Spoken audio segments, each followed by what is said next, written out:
မင်္ဂလာပါရှင်ကျမတို့ channel နဲ့ပြန်လည်ကြိုဆိုလိုက်ပါရှင်ဘင်္ဂလားပင်လယ်အော်ကြောင့်ပိုင်းတဲ့ကပလီပင်လယ်ပြင်အတွင်းတိုင်းလက်ရှိတွင်အင်အားအလွန်ကောင်းမွန်တဲ့လေဖိအားနည်းရပ်ဝန်းတစ်ခုစတင်ဖြစ်ပေါ်အခြေစိုက်နေပြီဖြစ်ပြီးလာမယ့်24နှစ်အတွင်းမှာပုံမအားကောင်းလာကအပူပိုင်းဆိုင်ကလုန်းမုန်တိုင်းဖြစ်သူကူပြောင်းရောက်ရှိသွားနိုင်မယ့်အခြေအနေများရှိနေကြောင်းမိုးလေဝသပညာရှင်များကအထူးအရေးပေါ်သတိပေးလာပြီးဖြစ်ပါရီထပ်ပေါ်လာတဲ့မိုးလေဝသဂျိုတုပုတ်ရိပ်များနဲ့မဟာဗျူဟာများစစ်စစ်ချက်များအရာအဆိုပါလေဖိအားနည်းရပ်ဝန်းတီကပလီပင်လယ်ပြင်ရဲ့မြင့်မားတဲ့ပင်လယ်ရေမျက်နှာပြင်အပူချိန်နဲ့ကောင်းမွန်လာတဲ့လေထုအခြေအနေများကြောင့်တိတ်တက်ဖြစ်ထွန်းမှုအားကောင်းမောင်းတန်ဖြစ်ပေါ်နေပြီးဗဟိုချက်လေဖိအားတီလည်းဆက်တိုက်ကျဆင်းလာနေကြောင်းဆိုထားပါတယ်အထူးသဖြင့်နောက်ထပ်24နာရီအတွင်းလေပြင်းတိုက်ခတ်မှုနှုန်းပိုမိုမြင့်တက်လာကမုန်တိုင်းငယ်မှဒီဆိုင်ကလုန်းမုန်တိုင်းအဆင့်ထိလင်းမြန်စွာကူးပြောင်းလာနိုင်တဲ့လက္ခဏာရပ်များထင်ရှားစွာတွေ့မြင်နေရကြောင်းကပလီပင်လယ်ပြင်တလျှောက်နဲ့မြန်မာကမ်းရိုးတန်းဒေသများသို့ဥတီရွေလျားလာနိုင်ခြေရှိနေတဲ့မုန်တိုင်းလမ်းကြောင်းကိုမိုးလေဝသပညာရှင်များကသတိပေးလာပြီးဖြစ်ပါတယ်။ကပလီပင်လယ်ပြင်အတွင်းအင်အားပြင်းလေဖိအားနည်းရပ်ဝန်းဖြစ်ပေါ်နေပြီးမုန်တိုင်းအတွင်းပြောင်းလဲတော့မယ်ဆိုတဲ့မိုးလေဝသသတင်းစကားတွေကြောင့်ကန်နီကဝေငါဖက်ရေရင်များရေကြောင်းကိုတွယ်မှုလုပ်ငန်းများနဲ့ပင်လယ်ပြင်ထွက်ခွာမဲ့လေယာဉ်များရှာတည်ဥသူအခြေအနေဆိုးဝါးလာနိုင်မှုအပေါ်မှာအထူးပင်တတိပြုဆင်ရှင်မှုများပြုလုပ်လျက်ရှိနေကြောင်းသတင်းများကဆိုထားပါတယ်အထူးသဖြင့်ကမ်းရိုးတန်းဒေသများနဲ့ကျွန်းစုများတွင်နေထိုင်ကြတဲ့ပြည်သူလူထုအနေဖြင့်လည်းမုန်တိုင်းကြောင့်ပေါ်ပေါက်လာမဲ့လေပြင်းတိုက်ခတ်ခြင်းမိုးကြီးခြင်းလိုင်းလေပြင်းထန်ခြင်းဆောင်ရိသဘောပေးအန္တရာယ်များကိုကြိုတင်ကာကွယ်နိုင်ရန်အတွက်နောက်ဆုံးရမိုးလေဝသခန့်မှန်းချက်များနဲ့သတိပေးချက်များကိုမျက်ခြေမပြတ်ဆက်လက်ဆောင်ကြည့်ရန်လိုအပ်ကြောင်းအသိပေးထားပါတယ်။ကပလီပင်လယ်ပြင်အတွင်းဖြစ်ပေါ်နေတဲ့လေဖိအားနည်းရပ်ဝန်းတီအရှိန်ဟုန်ဖြင့်ပုံမှုအားကောင်းလာခဲ့ပြီးနောက်လက်ရှိမှာအဖြတ်စွမ်းအပြင်းထန်တဲ့ဆိုင်ကလုန်းမုန်တိုင်းအဆင့်သို့ကူးပြောင်းရောက်ရှိသွားပြီးဖြစ်ကရင်းမုန်တိုင်းဟာမြန်မာနိုင်ငံကမ်းရိုးတန်းဒေသများစီသို့ဓာတ်ရိုက်ဥတီရွေလျားနေတဲ့အတွက်မိုးလေဝသနဲ့စရာပေဒပညာရှင်များကပြည်သူလူထုတရက်လုံးထံသို့အထူးရေးပေါ်သတိပြုရန်လေးလေးနက်နက်တိုက်တွန်းလို့ဆိုထားဖြစ်ပါရီမိုးလေဝသများရဲ့ခန့်မှန်းချက်နဲ့ဗျူဟာများမဟာဗျူဟာစစ်စစ်ချက်များအရာအဆိုပါအားကောင်းတဲ့စကလုံးမုန်တိုင်းဟာပင်လယ်ရေမျက်နှာပြင်မှာဆွမ်းအင်များသို့ပြေဝရရှိထားတဲ့ပြင်ဗဟိုချက်အနီးတွင်လေပြင်းတိုက်ခတ်မှုနှုန်းမှာတနအီလ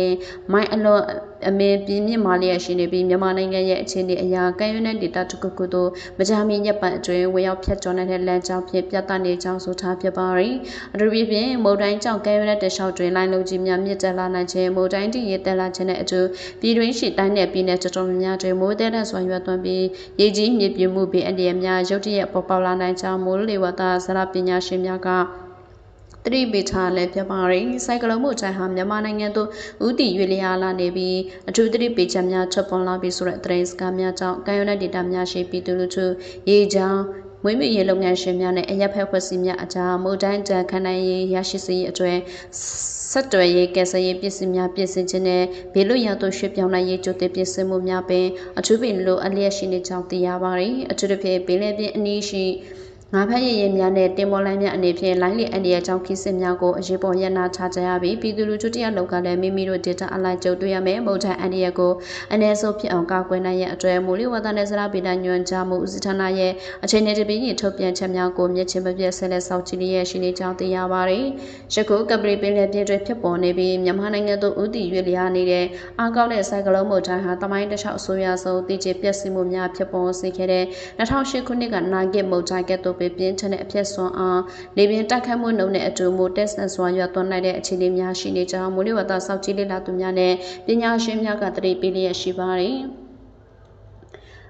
နာဂစ်မုန်တိုင်းဖြစ်ပေါ်ခဲ့စဉ်ကဲ့သို့ပင်လယ်ရေမျက်နှာပြင်မှာဆွမ်းအင်များကိုအရှိန်ဟုန်ပြင်းဆုပ်ယူကအားကောင်းလာနိုင်ခြင်းဖြစ်ပြီးဗဟိုချက်အနီးလေတိုက်နှုန်းမှာလည်းကမ်းခြေသို့ချင်းကားလာတဲ့အချိန်အဆက်မတန်မြင့်တက်လာနိုင်ကြောင်းဆိုထားပါတယ်။အထူးသဖြင့်မုန်တိုင်းနဲ့အတူပါလာတဲ့တိတ်တီလာတဲ့တိတ်တိုက်ကြီးများကြောင့်မုန်တိုင်းဝင်ရောက်မီနဲ့ဝင်ရောက်လာစေကာလများတွင်တနိုင်ငံလုံးအတိုင်းအတာဖြင့်ရက်စက်မှုကြီးခြင်းမိုးတက်လေပြင်းများတဟုန်ထိုးတိုက်ခိုက်ခြင်းတွေနဲ့အတူမြဝကျော်ပေါ်နဲ့ကမ်းရိုးတန်းနှိပ်ပိုင်းဒေသများတွင်နာဂစ်မုန်တိုင်းဒုက္ခကဲ့သို့ဆိုးဝါးလာတဲ့မုန်တိုင်းကြီးရေမြင့်တက်မှုနဲ့ရုတ်တရက်ရေကြီးရေရှမ်းမှုဘေးနေရာများတပြိုင်နက်တည်းကြုံတွေ့ရနိုင်ကြောင်းဖော်ပြရေးသားထားပါတယ်။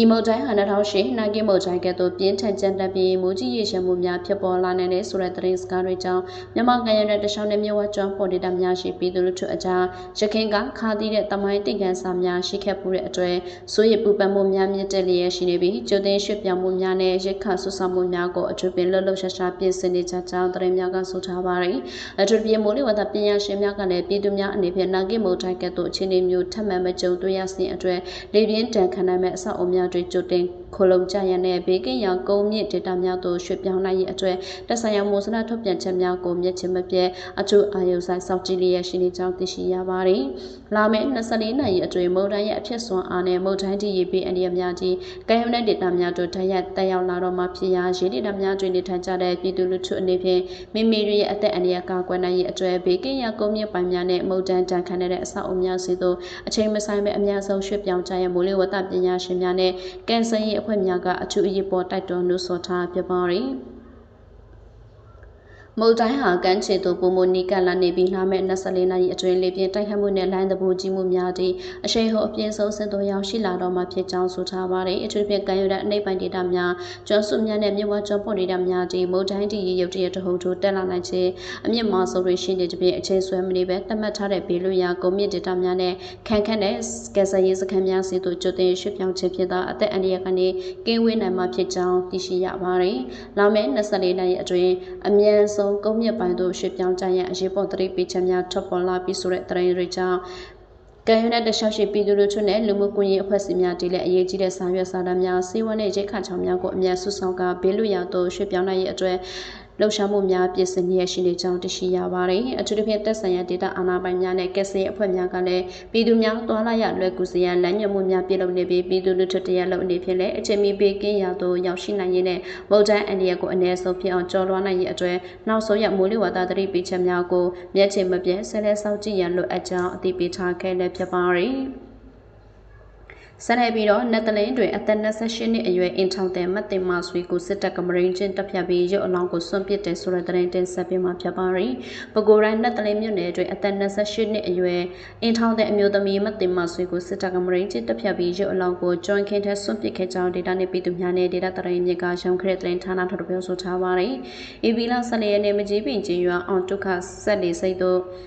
စစ်ကြောင်းထိုးလာနေတဲ့စစ်တပ်ကမကြီးပင်ကျေးရွာမှနေအိမ်30နီးပါးမိရှုဖြစ်စေခဲ့ကြောင်းစစ်တပ်ကမကြီးပင်ဆက်လီစိတ်ရှင်းလင်းဆောင်ဖျားကုန်းတွင်ဘဏ်ကများဆောက်လုပ်ကတက်ဆွဲခဲ့ကြောင်းထို့သို့တက်ဆွဲပြီးနောက်ထိုဆက်လီစိတ်နာတွင်နေထိုင်တဲ့ကိုထွန်းထွန်းဦးရဲ့ဇနီးဖြစ်သူမတင်မဆွေကိုခေါ်ယူပြီးအကြမ်းဖက်စစ်တပ်များကထမင်းချက်ခိုင်းခဲ့ကြောင်းသိရပါတယ်စစ်တပ်အတွက်ထမင်းချက်ကျွေးနေတဲ့မတင်မဆွေမှာဇွန်လ10ရက်နေ့တွင်ပျောက်ဆုံးသွားခဲ့ကြောင်းထို့ကြောင့်ခင်မဖြစ်သူကဇနီးဖြစ်သူပျောက်ဆုံးနေသောကြောင့်လက်လက်ရှာဖွေနေစဉ်ကျေးရွာမှာပြည်သူတို့ရဲ့နေအိမ်နောက်ဖေးကျွန်းခင်းချက်တွေမတင်မဆွေရဲ့ရုပ်အလောင်းကိုတွေ့ရှိခဲ့ရကြောင်းအလောင်းမှာအပုပ်နဲ့များထွက်ပေါ်နေပြီးအကြမ်းဖက်စစ်တပ်ကမရိန်ကျစ်တပ်ဖြတ်ထားတဲ့အဝတ်စားများမရှိဖြစ်နေကြောင်းသိရှိရပါတယ်။AB လာရွာထဲမှာတက်ဆွဲတဲ့အချိန်ကစပြီးစစ်တပ်ကမတင်မဆွေကိုထမင်းချက်ခိုင်းတဲ့ဇွန်လ10ရက်နေ့မှာမတင်မဆွေပြောင်းလို့